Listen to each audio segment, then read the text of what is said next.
अस्सलामुअलैकुम, welcome back to my channel. आज की इस वीडियो में जिस टॉपिक पर मैं बात करने वाली हूँ वो बहुत ही सेंसिटिव टॉपिक है, जिसके बारे में अमूमन बहुत कम बात की जाती है, लेकिन एक इम्पॉर्टेंट चीज़ है। मेरे ख्याल से आप लोगों को उसके बारे में पता होना चाहिए। तो आज हम बात करेंगे, फीमेल्स में एक इशू हो जाता है पीरियड्स का मिस हो जाना या इरेगुलरिटी उनके पीरियड्स में आ जाना, जिसको मेडिकल टर्म्स में एमनोरिया भी बोला जाता है। तो इसके बारे में हम बात करेंगे कि ये एमनोरिया क्यों कॉज होता है, फीमेल्स में पीरियड्स में इरेगुलरिटी क्यों आ जाती है, उसके अंडरलाइंग कॉजेज क्या हैं, और इस इरेगुलरिटी को हम नॉर्मल साइकिल की तरफ कैसे लेकर जा सकते हैं। डिफरेंट टिप्स आपके साथ में शेयर करूंगी। तो सबसे पहले तो हम मेंस्ट्रुएशन यानी कि पीरियड्स को डिस्कस कर लेते हैं। मेंस्ट्रुएशन एक ऐसा प्रोसेस है जो कि फीमेल्स की लाइफ में बहुत ही इसेंशियल है। इसको हम निग्लेक्ट नहीं कर सकते किसी भी स्टेज पर। अगर हम इसकी नॉर्मेलिटी की बात करें, जो फर्स्ट मेंस्ट्रुएशन साइकिल है वो नॉर्मली स्टार्ट होता है टीनेजर्स गर्ल्स में एट द एज ऑफ 13 और 14 ईयर्स। और उस टाइम पर उनकी बॉडी में डिफरेंट बायोलॉजिकल चेंजेस अकर हो रही होती हैं। उसके अलावा ये जो पीरियड्स, अगर इसको हम देखें, ये है इटसेल्फ क्या, तो एक बायोलॉजिकल प्रोसेस है जिसमें आपके विजाइना के थ्रू ब्लीडिंग हो रही होती है। अब period start from the age of puberty होते हैं, लेकिन ये लास्ट 45 या 50 ईयर्स की एज तक रहते हैं। उसके बाद मेनोपॉज आ जाता है, पीरियड्स जो हैं स्टॉप हो जाते हैं फीमेल्स में। अब अगर इसमें नॉर्मल साइकिल की बात करें तो ये इसकी लेंथ जो है 28 डेज नॉर्मली होती है, लेकिन ये वेरी करती है, एवरी वन के लिए डिफरेंट होती है। ये 28 to 35 डेज के अंदर एक नॉर्मल साइकिल उसको माना जाता है। उसके अलावा समटाइम्स ये पेनफुल भी बहुत ज़्यादा हो सकते हैं। फीमेल्स बहुत एक्सटेंसिव किस्म के एब्डोमिनल पेन, वॉमिटिंग और लेग्स पेन और इवन आप बैक पेन और वीकनेस से सफ़र कर रही होती हैं ड्यूरिंग दिस साइकिल। अगर हम मज़ीद देखें तो अब जो पीरियड्स में इरेगुलरिटी आ गई है, इरेगुलर पीरियड्स क्या होते हैं? आपका जो एक रेगुलर मेंस्ट्रुअल साइकिल है वो 28 to 35 डेज का होता है, जो कि 4 to 6 डेज के लिए अप्रोक्सीमेटली रहता है। अब अगर आपको ये काउंट चेंज हो गया है, आपकी साइकिल की लेंथ चेंज हो गई है, आपके ये जो ब्लीडिंग डेज हैं इसका काउंट एक एक्सटेंसिव हाई तक ज़्यादा या बहुत कम हो रहा है, तो इट्स मीन्स कि आपके पीरियड्स इरेगुलर हैं। अब ये जो पीरियड्स में इरेगुलरिटी आ जाती है, ये फीमेल्स में 19% तक सीवीडी यानी कि हार्ट डिजीज के चांसेस को इंक्रीज करवा देती है। और अगर उसका ओवरऑल रेशियो देखें तो 14 to 25% जो वुमेन्स हैं वो इरेगुलर मेंस्ट्रुअल साइकिल से एक्सपीरियंस कर रही हैं, उसको फेस कर रही हैं। और जो कि एक कह लें कि एक पॉजिटिव चीज़ नहीं है, एक नेगेटिव चीज़ है। ये उनमें बीमारियों के चांसेस भी इंक्रीज करवा रही है और उनमें और भी बहुत सारी कॉम्प्लिकेशन कॉज करवाने की वजह है। अब आपको कैसे पता लगेगा कि आपके पीरियड्स इरेगुलर हो गए? तो आप उसके ड्यूरेशन से अंदाज़ा लगा सकते हैं कि आपकी ड्यूरेशन आया कि 4 to 6 या 4 to 8 डेज है, उससे ज़्यादा तो कम तो नहीं है। आपका ब्लीडिंग फ्लो कैसा है, आपकी ब्लीडिंग जो है बिल्कुल हैवी है या जस्ट स्पॉटेड है, पेन आपको किस किस्म का हो रहा है, और डिफरेंट अदर फैक्टर से आप पता लगा सकते हैं कि आपके पीरियड्स इरेगुलर है या नॉर्मल है। अब कौन से ऐसे सिम्टम्स हैं जिससे आपको पता लग जाता है कि पीरियड्स इरेगुलर हैं? एक पहली चीज़ जो है, आपकी जो लेंथ है मेंस्ट्रुअल साइकिल्स की वो 35 डेज से जब एक्सटेंड कर जाएगी तो इट्स मीन्स आपके पीरियड्स इरेगुलर है, नॉर्मल नहीं है। दूसरी चीज़, इसमें आपके जो 3 कंसेक्टिव साइकिल्स का मिस हो जाना भी इरेगुलरिटी को शो करवाएगा, और ये भी बताएगा कि आप में एमनोरिया कॉज हो गया है। उसको एमनोरिया हम स्पेसिफिकली कह देंगे। थर्ड चीज़, आपकी ब्लीडिंग हैवी होगी या सिर्फ जस्ट स्पॉट होंगे। और लास्ट चीज़ जो है, आप में जो पेन है वो बहुत ज़्यादा एक्सटेंसिव लेवल की होगी। तो ये सारी चीज़ों से आपको पता लग जाएगा कि आपके पीरियड जो है वो नॉर्मल नहीं है, उनमें इरेगुलरिटी आ गई, कोई ना कोई प्रॉब्लम आपके अंदर चल रहा है जो कि आपके लिए ठीक नहीं है, आपको उसको ट्रीट करने की ज़रूरत है। अब क्या वजूहात हो सकती हैं इन पीरियड्स में इरेगुलरिटी आने की? तो ये सबसे पहली चीज़ तो आपकी बॉडी में, जो फीमेल्स की बॉडी में हार्मोन्स इम्बैलेंस हो जाना, उनमें एस्ट्रोजन प्रोजेस्टेरोन के लेवल्स का डिस्टर्ब हो जाना सबसे बड़ी वजह बनता है इरेगुलरिटी की। उसके अलावा डिफरेंट कॉन्ट्रासेप्टिव पिल्स का इस्तेमाल करना, बर्थ कंट्रोल पिल्स का इस्तेमाल भी मेंस्ट्रुएशन साइकिल के डिस्टर्ब होने की वजह बन सकता है। ओबेसिटी, जो फीमेल्स का जिनका वेट बहुत ज़्यादा है या वेट बहुत ज़्यादा कम है, तो उनमें भी पीरियड्स अमूमन इरेगुलर हो जाते हैं।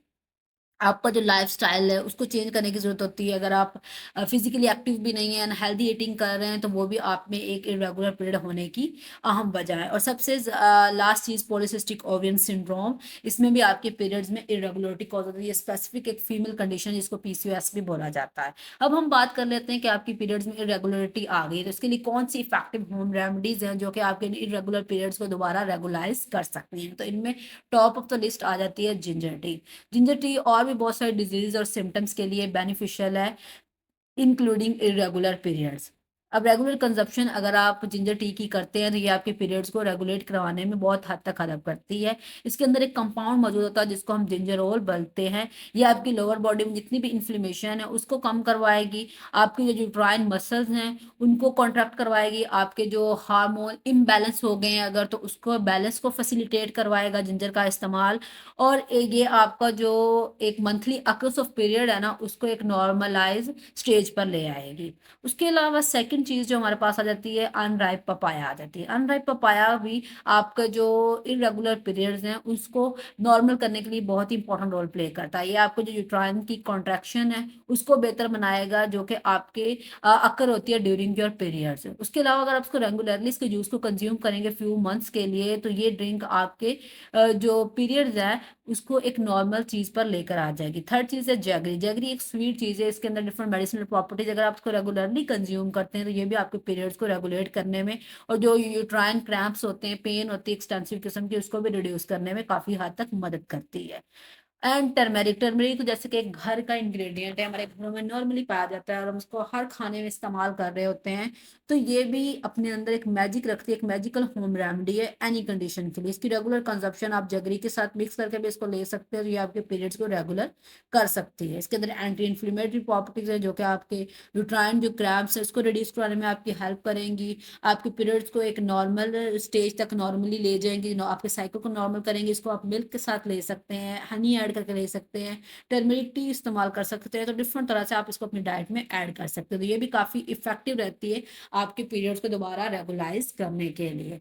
Next thing is aloe vera.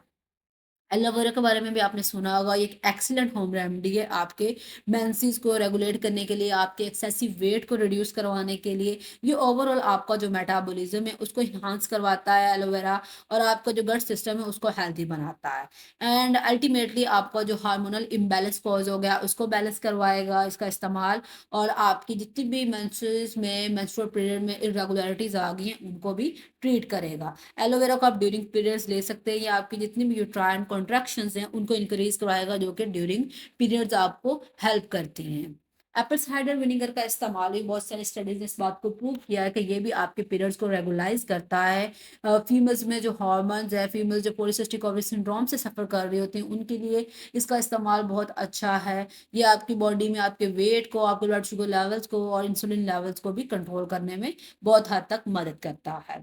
Next thing is cinnamon. Cinnamon is also essential चीज़ है हमारी हेल्थ के लिए, हमारे किचन का एक इम्पॉर्टेंट इंग्रेडिएंट है। ये आपकी जो ब्लीडिंग का फ्लो है इसको रेगुलेट करवाने में हेल्प करेगा टू द यूट्रस। उसके अलावा जो इरेगुलरिटी है पीरियड्स में उसको ट्रीट करवाएगा इसका इस्तेमाल।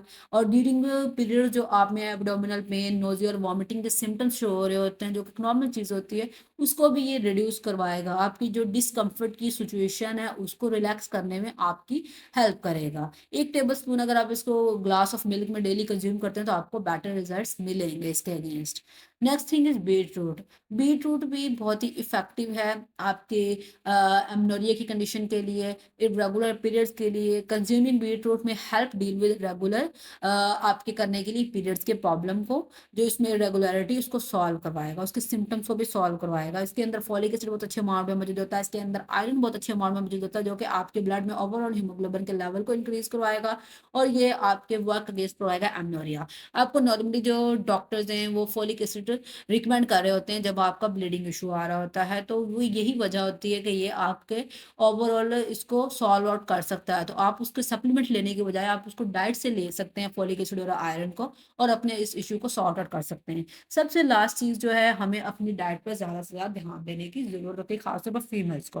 हेल्दी डाइट जो होती है वो बड़ा इंपॉर्टेंट रोल प्ले करती है। हेल्दी डाइट ही एक इंपॉर्टेंट कॉज बन रही होती है पीरियड्स की इरेगुलरिटी की। आप बहुत ज़्यादा फास्ट प्रोसेस फूड्स खा रहे हैं, अल्कोहल कंजप्शन और ऐसी चीज़ों का इस्तेमाल जो है आपकी बॉडी में हार्मोन्स को इम्बैलेंस कर देता है, जो कि आपके पीरियड्स को इरेगुलर कर देता है। तो आपने मेक श्योर करना है कि आप हेल्दी डाइट लें, green vegetables, fruits, dry fruits, even meat, fish हो गया, सारी चीज़ों को एक कंप्लीट बैलेंस में कंज़्यूम करें। और लास्ट चीज़, आपने एक्सरसाइज़ का होना भी बहुत ज़रूरी होता है। जो आपका सेडेंटरी लाइफ़स्टाइल है वो भी आप में पीरियड्स की इरेगुलरिटी कॉज़ करवा सकता है। तो एक्सरसाइज़ बहुत इंपॉर्टेंट रोल प्ले करती है आपके पीरियड्स को रेगुलाइज़ करने में, आपके में वेट को मेंटेन करवाएगी, आप में हार्मोन्स को बैलेंस करवाएगी और पॉलीसिस्टिक ओवरी सिंड्रोम में जो अनहेल्दी वेट है उसको भी रिड्यूस कराने में ये काफ़ी हेल्प आउट करेगी। और योगा के बारे में भी ये बहुत सारे रिसर्चेस ने प्रूव किया कि योगा आपका ओवरऑल मेंस्ट्रुअल पेन को रिड्यूस करवाता है।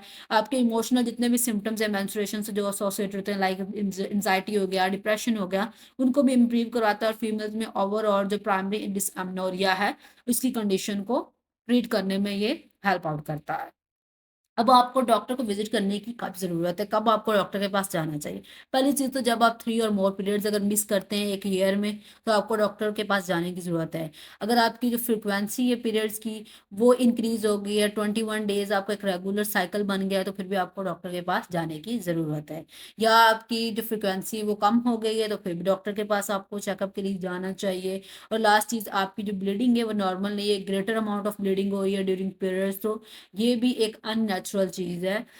और इसके अलावा आप में जो पेन है वो ज़्यादा इंटेंसिव किस्म का होना और उसको ज़्यादा देर तक रहना भी एक अबनॉर्मैलिटी है। तो इन सारी सिचुएशंस में आपको डॉक्टर को ज़रूर विज़िट करना चाहिए और टाइमली अपना इस चीज़ को ट्रीट करना चाहिए। और दूसरी चीज़ मैं यही कहूँगी कि अगर आप ये सारी होम रेमेडीज़ को ट्राई करेंगे तो आप इसको घर पर खुद ट्रीट कर सकते हैं और अपने पीरियड्स को दोबारा से रेगुलरिटी की तरफ लेकर जा सकते हैं। So thank you for watching my video. Don't forget to comment, share, like and subscribe. I hope so कि आज की वीडियो आप लोगों के लिए काफ़ी हेल्पफुल रही होगी। Thank you.